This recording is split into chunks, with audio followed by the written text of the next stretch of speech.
Assalamualaikum warahmatullahi wabarakatuh. Salam sejahtera bagi kita semua. Perkenalkan, nama saya Galuh Wirantono, IGP Angkatan ke-9. Pada kesempatan kali ini, izinkan saya memaparkan demonstrasi kontekstual modul 1.4, yaitu budaya positif. Saya akan menerapkan segitiga restitusi pada siswa kelas 5 SDN 1 Kelampok, Kecamatan Singosari.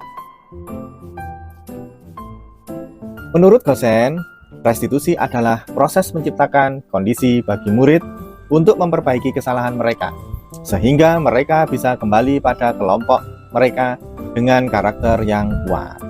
Restitusi bukan untuk menebus kesalahan, restitusi adalah sebuah tawaran, bukan paksaan.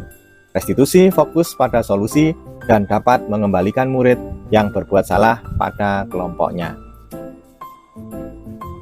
Adapun langkah-langkah restitusi, yang pertama adalah menstabilkan identitas. Yang kedua, validasi tindakan yang salah. Yang ketiga, menanyakan keyakinan. Skenario kasus yang pertama, yaitu tidur pada saat pembelajaran berlangsung. Saya berjalan melewati kelas 5. Saya memperhatikan ada murid saya yang tertidur di dalam kelas saat pelajaran pendidikan agama, sehingga dia tidak memperhatikan penjelasan guru agama. Ketika guru agama memberikan sebuah pertanyaan, siswa tersebut tidak bisa menjawab. Dia hanya terdiam dan matanya masih merasa mengantuk. Assalamualaikum Arif. Waalaikumsalam Pak. Gini Rif, kenapa kok Pak Galuh memanggil Arif ya? Tadi itu Pak Galuh saat pelajaran agama sama Bu Azza, Pak Galuh lihat itu Arif saat di dalam kelas kayaknya tertidur ya. Iya Pak, saya tidur di kelas karena saya lelah.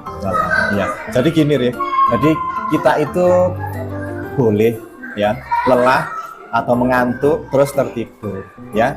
Tapi Pak Galuh ingin tahu, kenapa kok Arif bisa sampai tertidur di dalam kelas? Karena saya di rumah sering berkadang main Free Fire sampai larut malam. Main Free Fire sampai larut malam. Iya. Arif masih ingat keyakinan kelas yang sudah kita buat? Iya masih Pak. Masih ingat. Coba sih Pak Galuh ingin tahu, sebutkan keyakinan kelas yang sudah kita buat. Disiplin waktu, sopan sama orang lain, dan mendengarkan semua guru. Nah, terus apakah tidur di kelas itu masuk dalam kategori sopan, Arif? Tidak Pak. Tidak. Nah, jadi terus bagaimana caranya atau apa yang akan Arif lakukan agar kejadian seperti tadi tidak terulang kembali? Saya di rumah akan tidur lebih awal dan tidak begadang lagi sampai larut malam. Jadi Arif tidak akan berkadang lagi, ya. Terus apakah Arif ingin sukses? Iya Pak. Nah, ingin sukses. Kalau ingin sukses, kita harus menjalankan keyakinan kelas kita dengan baik. Seperti itu ya Arif ya. Dan yang terakhir, Arif tidak boleh mengulangi perbuatan tersebut. Nah, sekarang Arif boleh istirahat di luar dengan teman-teman. Ya Pak, terima kasih. Skenario kasus yang kedua, yaitu mencontek saat ulangan harian. Pada saat itu, saya sedang melaksanakan kegiatan ulangan harian untuk pembelajaran tema 2, subtema 1 di kelas 5. Ternyata ada peserta didik saya mencontek membuka buku ketika ulangan sedang berlangsung. Kemudian setelah ulangan selesai, saya memanggil anak tersebut untuk mengajak berdiskusi. Assalamualaikum Riris. Waalaikumsalam Pak. Iya, bagaimana kabarmu hari ini? Baik Pak. Baik ya. Gini Riz, tadi pagi Pak Galuh lihat saat ulangan itu kamu kayak melihat buku. Apakah benar seperti itu Riz? Iya Pak, tadi saya mencari jawaban di buku ketika sedang ulangan. Iya. Kamu mencontek di buku. Pasti Riris punya alasan. Kenapa kok mencontek di buku? Kemarin saya lupa Pak, kalau hari ini mau ada ulangan harian. Jadi kemarin saya asik menonton tayangan televisi sehingga lupa untuk belajar. Menonton acara televisi. Gini Riz ya, setiap orang itu pasti butuh hiburan. Seperti Riri, seperti Pak Kalo, dan teman-teman kamu itu pasti membutuhkan hiburan. Karena kalau kita sekolah melulu, belajar melulu, pasti bosan dan memerlukan hiburan. Tapi kita harus ingat kalau kita itu juga perlu belajar, dan belajar itu juga tidak harus nunggu saat ulangan atau saat ada PR seperti itu ya, Riz ya. Ya Pak, saya minta maaf. Ya. Nah terus kalau Pak Galuh tanya, kira-kira nilai apa yang tidak sesuai dengan mencontek? Nilai kejujuran Pak. Kejujuran, iya pinter. Jadi sesuai dengan keyakinan yang kita buat kemarin, apakah Riris ingat keyakinan kelas yang telah kita buat kemarin? Tidak Pak. Tidak ingat ya, iya. Jadi keyakinan kelas itu masih belum dijalankan sama Riris ya. Sekarang bagaimana caranya Riris menjalankan keyakinan kelas terutama tentang kejujuran?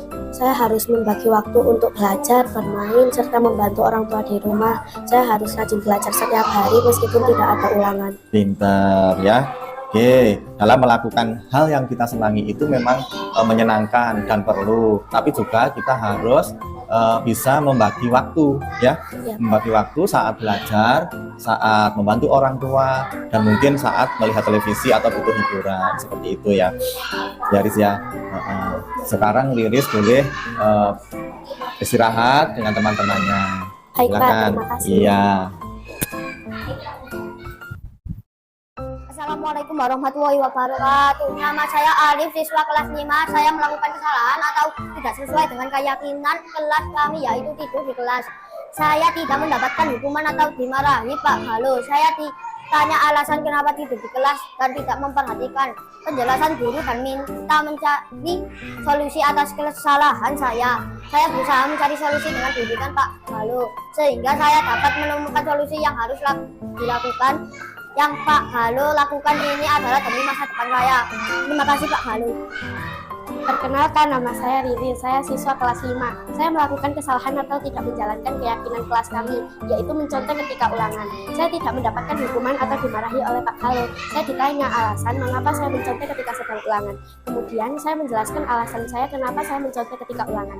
Pak Galuh tidak marah ketika saya memberikan alasan. Saya diminta mencari solusi atas kesalahan saya.